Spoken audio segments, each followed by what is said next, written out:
There was a time when things mattered to you, not in a vague, distant way, but deeply.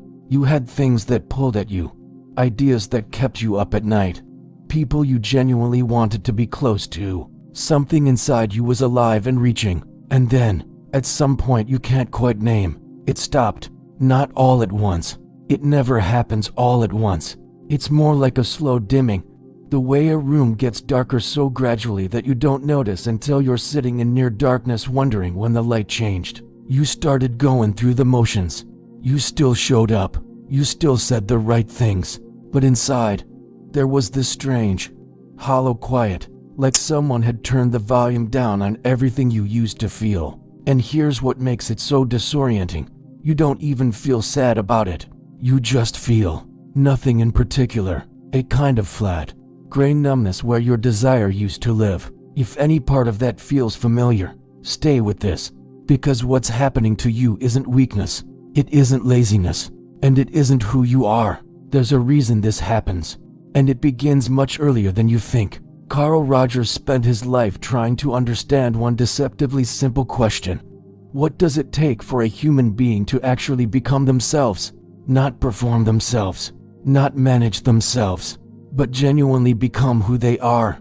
And what he found, after decades of sitting with people in their most honest, unguarded moments, was something quietly devastating. Most people never get there, not because they lack the capacity, but because somewhere along the way, they learned that being themselves wasn't safe. You learned it too. We all did. Maybe it was subtle. A parent who went cold when you expressed certain feelings. A classroom where curiosity was quietly discouraged. A relationship where your needs were treated as inconvenient. A version of you that was consistently rewarded.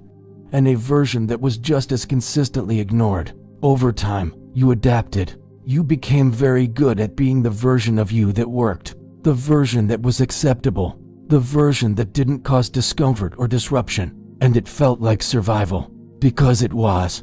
But here's what Rogers noticed, and this is where it gets important. Every time you suppressed something real in order to fit the shape the world wanted, a small disconnection happened between who you actually were and who you were performing yourself to be. He called this the gap between the self and the experience, and the wider that gap grows, the harder it becomes to feel anything at all. Think about that for a moment. The numbness isn't random. It isn't meaningless. It's the psychological cost of years of self-suppression finally making itself visible. If you've been watching this channel for a while, you already know that this space exists for exactly these kinds of conversations, the ones that don't fit neatly into productivity culture or motivational content. If you're new here, consider staying. Subscribe if this feels like the kind of thinking you want more of, because what we do here is go slowly and go deep. You stopped caring because caring became dangerous, not in the dramatic sense, but in the quietest, most personal sense. At some point, wanting things led to disappointment. Being enthusiastic led to embarrassment. Letting people see what mattered to you led to it being minimized, mocked, or ignored. And your nervous system, which is extraordinarily intelligent, even when it works against you, took note. It learned, if I care, I get hurt. If I hope, I get disappointed. If I let something matter, I risk losing it. And so, gradually, it stopped offering up the feelings, not because it was broken, but because it was protecting you. This is what Rogers called the organism's response to a world that wasn't safe enough. For the full self, the feelings don't disappear. They go underground. They become inaccessible, not deleted, just locked away behind years of learned self-protection. And the tragic irony is that the very mechanism designed to protect you becomes the thing that leaves you feeling most alone. Because you're not just disconnected from the world, you're disconnected from yourself. And there's something nobody tells you about that kind of disconnection. It doesn't just affect how you feel, it affects how you think, what you want, whether you can imagine a future that means something. When you're cut off from your own inner experience, you lose access to the information your feelings were designed to give you. You no longer know what you actually want, because wanting requires feeling. You no longer know what to move toward, because direction requires desire. So you stay still. You function. You get through the day. But nothing calls to you anymore, and the world keeps moving around you. People laughing at things you used to find funny, getting excited about things that now feel like background noise. You watch it from behind something invisible, a pane of glass, present but not quite there, visible but not quite seen, even by yourself. That distance isn't apathy, it's armor. And the problem with armor is that you stop feeling the hits, but you also stop feeling the warmth. You stop feeling the spontaneous joy of an unexpected conversation, the quiet pleasure of a meal you actually taste, the small, irrational happiness of sunlight at the right angle. You didn't decide to stop feeling those things. You didn't choose this. But somewhere, at some unmarked turning point, the cost of staying open became higher than you were willing to pay. And so the gates closed, and the silence moved in. Here's what Rogers would want you to understand about that silence. It is not emptiness. It only feels that way from the outside, from the inside. If you were to sit very still and listen, you would find something quite different. Not nothing, something more like held breath, like a sentence that never got finished, like a version of you that went very, very quiet, but never actually left. And that version has been patient, remarkably, quietly patient, while you built routines around the absence of it, while you convinced yourself this flatness was maturity, or realism, or just the inevitable way things settle as you get older. It waited, not passively, but with the kind of stubborn, wordless persistence that only something truly real can sustain. The parts of us that are most essentially ours don't give up easily. They just learn to wait for the right conditions. Does that resonate? If it does, leave a comment below. Tell me, when do you remember last feeling genuinely pulled towards something? Not obligated, not pressured, but genuinely, quietly drawn.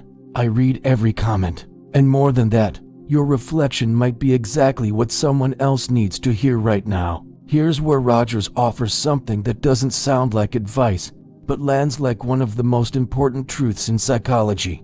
He believed, not as theory, but as something he witnessed again and again, that the path back to feeling isn't about forcing yourself to care. It isn't about trying harder, thinking more positively, or finding motivation. It's about something far more radical. It's about creating conditions of safety for the self that was buried. He called it unconditional positive regard, and while he used it in the context of therapy, the principle applies to how we hold ourselves. What would happen if you stopped trying to fix the numbness and instead became genuinely curious about it? Not judgmental, not impatient, just curious. The way you might be curious about something strange and beautiful you've never seen before. Because the part of you that stopped caring didn't do it arbitrarily. It had reasons, and those reasons made sense. And somewhere inside them, inside the very mechanism of your self-protection, is a map back to what used to be alive in you. Rogers noticed something consistent across the thousands of people he worked with. The feelings that get suppressed the deepest are almost always the ones that were most real. The ambitions that got laughed at. The grief that nobody had patience for. The love that went unreciprocated one too many times. The excitement that was met with skepticism until the excitement learned to stay quiet. The things that go the deepest underground are the things that mattered the most, which means that somewhere below the numbness, below the flat, manageable gray of a life kept carefully at arm's length, there is something that still cares intensely, something that never got the chance to stop caring, because it was locked away before it could learn how. And this is the part that changes everything, if you let it land. The numbness isn't proof that you're empty. It's proof that something in you is still being protected, still considered worth hiding, still considered too tender, too vulnerable, too important to leave unguarded. You don't protect things that don't matter. The very fact that you built walls around it means something and you recognized its value. Rogers used a phrase that has stayed with me. The fully functioning person, not the perfect person, not the successful person, the fully functioning one. Someone in genuine, ongoing contact with their own experience. Someone who doesn't have to perform themselves because they've slowly, painfully, beautifully learned to trust what's actually there. That's not a destination. It's a direction, and the road toward it rarely begins with a dramatic awakening. It doesn't begin with a breakthrough or a revelation, or a morning when you wake up and everything is suddenly different. It begins with something much smaller and much more intimate. It begins with noticing, not evaluating, not analyzing, not trying to change what you find, just noticing, the way you'd notice a sound in an unfamiliar house, without alarm, without needing to name it immediately, just with a kind of patient attention that says, I hear you, I know you're there, because that's what the suppressed self has been waiting for, not to be fixed, not to be explained, just to be acknowledged. There is something profound in the act of sitting with your own experience without immediately trying to manage it, without reaching for your phone, without filling the silence with noise, without labeling the discomfort and then bypassing it, just staying, being present to the weight of your own inner life, even when, especially when, that weight feels like nothing, like a strange hollow absence where something used to be. That act of staying present is, in Rogers' framework, the beginning of coming back to yourself. It's not comfortable, nothing this honest ever is, because when you stop running from the numbness and actually turn toward it, what you often find first isn't warmth. What you find is the grief underneath, the accumulated weight of all the things you let yourself not feel, the losses you never fully processed, the desires you quietly buried before they could embarrass you, the version of you that got left behind at various crossroads, when you chose the safe path and told yourself it didn't hurt. It did hurt, and some part of you has been carrying that without help for a very long time, and the weight of that carrying is exhausting in ways that are hard to articulate. Not the exhaustion that sleep fixes, something deeper, a bone-level fatigue that comes from the constant, unconscious effort of keeping the lid on everything that was never allowed to surface. You've been spending energy you didn't know you were spending, maintaining a version of yourself that required continuous management, editing your responses in real time, monitoring what you let show, deciding 100 times a day what was safe to feel and what needed to be quietly set aside. That's a full-time job, and nobody hired you for it. You took it on because you had to, but the toll is real, and it accumulates in silence, and at some point the body and the mind simply stop volunteering effort for a life that doesn't feel like yours. That's not failure, that's information. The exhaustion is the system telling you something the conscious mind has been too busy to hear. This isn't sustainable. The distance between who you are and who you've been performing yourself to be has grown too wide to maintain without cost. And the cost, the numbness, the flatness, the going through the motions quality of your days, is the self refusing to keep subsidizing a performance it never agreed to give. If this video reached something in you, even something quiet, even something you can't fully name yet, please like it. It takes 1 second, and it genuinely helps this kind of content reach the people who need it most. The ones sitting alone right now, in that gray quiet, wondering if this is just who they've become. It isn't who you've become, it's what you learn to do to survive. And here is something Rogers understood that most of psychology misses. The self doesn't need to be rebuilt, it needs to be uncovered. There's a critical difference. Rebuilding implies that something is broken, that you start from scratch, that you need to construct a new identity from better materials. But that's not the reality of what happens in genuine psychological growth. What actually happens is more like archaeology. You start removing layers, carefully, with patience, not knowing exactly what you'll find, but trusting that something real is underneath, something that predates the coping, something that existed before the performance became necessary, a version of you that wanted things before you learned to be ashamed of wanting, that felt things before you learned to be afraid of feeling, that moved through the world with a kind of natural, undefended openness that the years gradually taught you to guard. That version didn't disappear. You just built very carefully over it. And the work, the real work, the kind that doesn't fit on a vision board or inside a morning routine, is the slow, deliberate excavation of that original self, not as a romantic return to innocence, not as a rejection of everything you've been through, but as an integration, a making whole of the person you are now with the person you were before you learned to be so careful. Rogers called this process becoming a person, not becoming a better person, or a more successful person, or a more disciplined person, Just a person, full, present, honest, in contact with their own experience, capable of genuine encounter with themselves and therefore with the world. And the strange gift hiding inside all this numbness, inside all this disconnection, inside this gray quiet that brought you to a video like this one on a day like today, is that it is pointing you exactly toward that. The numbness is not the opposite of aliveness. It is the beginning of the path back to it. It is the symptom that proves the diagnosis.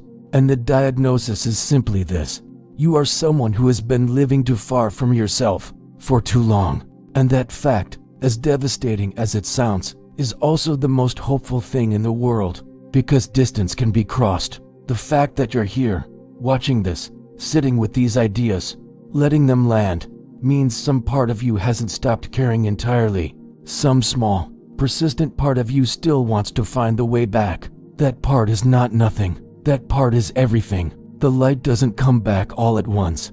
It comes back the way it left, gradually, almost imperceptibly.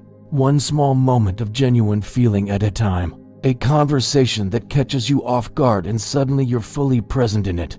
A piece of music that reaches somewhere you'd forgotten existed. A moment of honest emotion that slips through before you have a chance to manage it.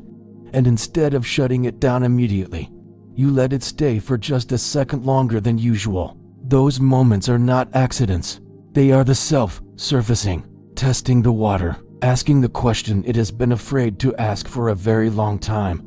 Is it safe to come back now? Your only job, when those moments arrive, is not to chase them and not to shut them down, just to receive them, just to let them be evidence that something in you is still alive, still reaching, still, in its quiet and persistent way, refusing to fully give up on the possibility of feeling whole. And sometimes it starts here, in a moment like this one, where something you hear reflects something you already knew but hadn't found words for yet. That recognition, that quiet sense of being seen, is not an accident. It's the self beginning to remember itself. And remembering, as it turns out, is where everything begins.